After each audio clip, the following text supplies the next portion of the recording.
नमस्कार और जय हिंद दोस्तों, मैं रवि शर्मा आप लोगों का स्वागत करता हूं डेली डिफेंस डायलॉग के आज के हमारे सेशन में। दोस्तों आज हम बात करेंगे पाकिस्तान के बारे में।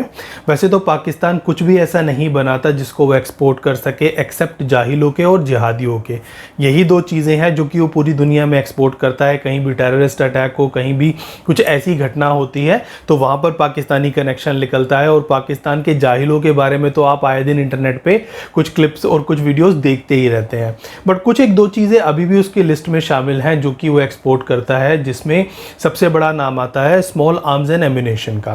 दरअसल पाकिस्तान 1951 से ही दुनिया भर के देशों को छोटे हथियार, छोटे arms and ammunition sell out करता आया है। और ये उसकी एक स्टेबल मार्केट है जो कि लगभग $100 बिलियन की है, जहां पर उसके मेनली जो कस्टमर्स हैं वो अरेबियन कंट्रीज और कुछ अफ्रीकन कंट्रीज हैं, जहां पर कुल मिला के 30 ऐसे देश हैं जिनको पाकिस्तान इस तरह के हथियार सेल आउट करता है।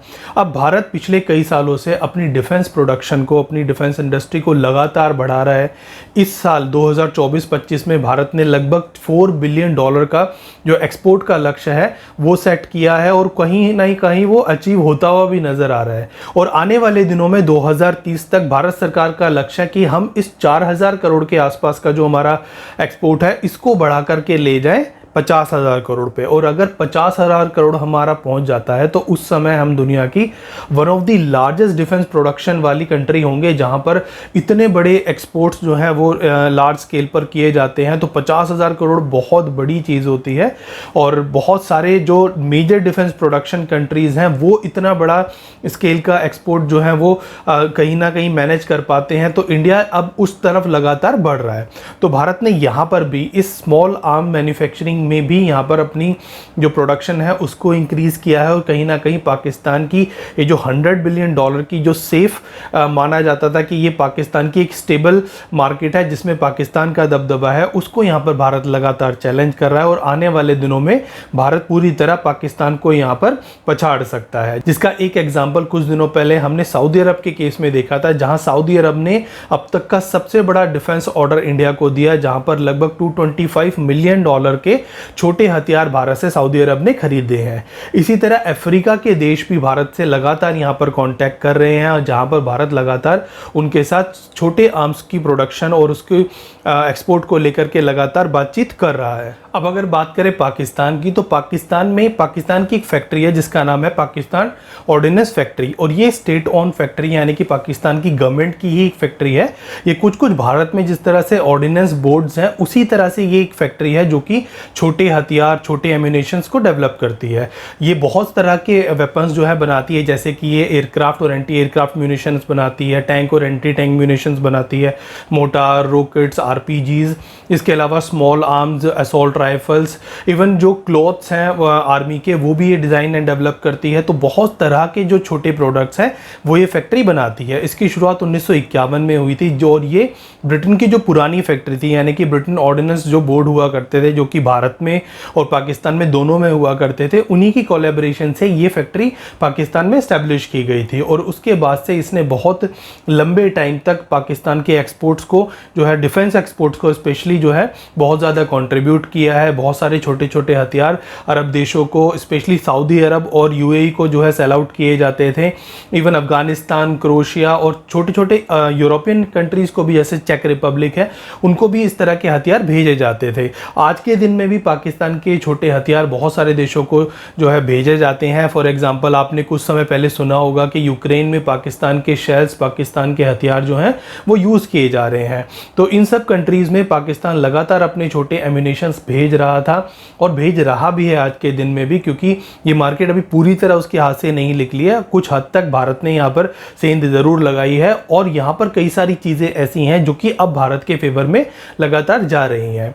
पाकिस्तान ने इस बीच में 2017 में अपनी इसी यानी कि पाकिस्तान ऑर्डिनेंस फैक्ट्री की एक ब्रांच यूएई में भी ओपन की थी, जहां पर पाकिस्तान ने यूएई को बहुत सारी ऐसी फैसिलिटीज़ जो कि यूएई की जो फोर्सेस हैं उनको जो है हेल्प करने के लिए यहाँ पर बनाई थी, उन सब के थ्रू भी यहाँ पर प्रोडक्शन लाइन जो है पाकिस्तान ने चालू की हुई है।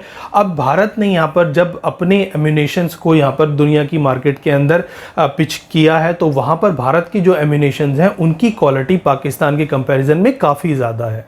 अब यहाँ पे इंडियन वेपन्स की क्वालिटी अच्छे होने के पीछे कारण है भारत की state of the art technology, और भारत में जो कंपनी है जिसका नाम है म्यूनिशन इंडिया लिमिटेड, जो कि एक स्टेट ऑन कंपनी है, उसका फोकस यहाँ पर था ऑटोमेशन पर। तो यहाँ पर ऑटोमेशन की वजह से ज़्यादातर जो हथियार भारत बना रहा है उसकी क्वालिटी अच्छी है, और लगातार इंडिया क्योंकि अपने एक्सपोर्ट्स को बढ़ा रहा है, और जब यहाँ पर मास प्रोडक्शन में कोई चीज़ आती है तो उसका प्राइस ऑब्वियसली कम होता है। तो जो नेशंस अभी तक पाकिस्तान के हथियार खरीद रहे थे और जिन हथियारों की क्वालिटी उतनी अच्छी नहीं है और जिनमें हाई फेलियर रेट है, यानी कि पाकिस्तान के जो हथियार हैं वो चलने से पहले ही ख़राब हो जाते हैं, या फिर मूवमेंट पे वो चलते नहीं है, या फिर मिसफायर करते हैं। क्योंकि आपको याद होगा यूक्रेन में एक सोल्जर का वीडियो भी आया था जहाँ पर वो लगातार कह रहा था कि पाकिस्तान के जो हथियारों की क्वालिटी है वो बहुत ख़राब है और ये उस तरह से परफॉर्म नहीं कर रहे जिस तरह से उनको करना चाहिए। तो यहाँ पर ये जो फेलियर रेट है पाकिस्तान के हथियारों में काफ़ी ज़्यादा है। अब और इंडिया के जो हथियार हैं उनकी क्वालिटी अच्छी होने के साथ साथ उनका फेलियर रेट भी बहुत कम है। तो यहाँ पर बहुत सारी तरह से इंडिया के जो वेपन्स हैं वो पाकिस्तान के ऊपर अब भारी पड़ रहे हैं। इसके अलावा यहाँ पर इंडिया ने एक और तुरुप का इक्का फेंका है, और वो है लाइन ऑफ क्रेडिट देना, यानी कि वो नेशंस जो कि अभी तक उधारी पर यहाँ पर हथियार नहीं खरीद सकते थे वो अब यहाँ पर उधारी पर हथियार खरीद सकेंगे। कालीन भैया हो सकता है आपको लाइन ऑफ क्रेडिट ना दें और कट्टे जो है उधारी पे ना दें, बट यहाँ पर जो भारत है वो अपने जो उनके पार्टनर्स हैं, डिफेंस पार्टनर्स या फिर ऐसी कंट्रीज हैं जिनके साथ भारत डिफेंस टाइज बनाना चाहता है, उनको यहाँ पर जो छोटे हथियार है वो यहाँ पर लगातार लाइन ऑफ क्रेडिट पे देने के लिए तैयार है। और इसी वजह से चाइना, रशिया और पाकिस्तान जैसी जो कंट्रीज हैं जो कि अब तक स्मॉल आर्म की मैन्युफैक्चरिंग में पूरी दुनिया में जानी जाती थी, उनका जो यहाँ पे मार्केट शेयर है वो बहुत हद तक खिसक करके भारत की तरफ चला गया है।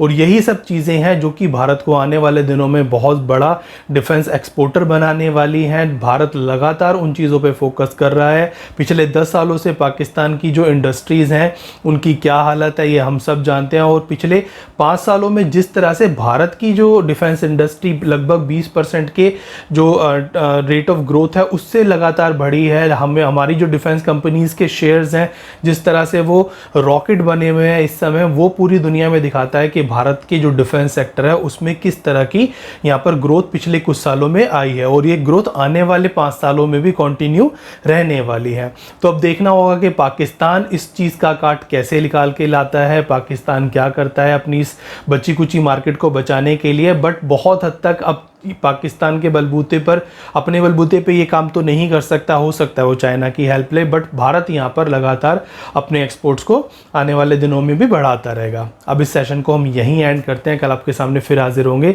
इसी तरह का एक और इंटरेस्टिंग टॉपिक लेकर के। तब तक आप देखते रहिए डेली डिफेंस डायलॉग। हमारे चैनल को लाइक कीजिए, सब्सक्राइब कीजिए और हाँ बेल आइकन दबाना बिल्कुल भी ना भूलिएगा। तब तक के लिए जय हिंद।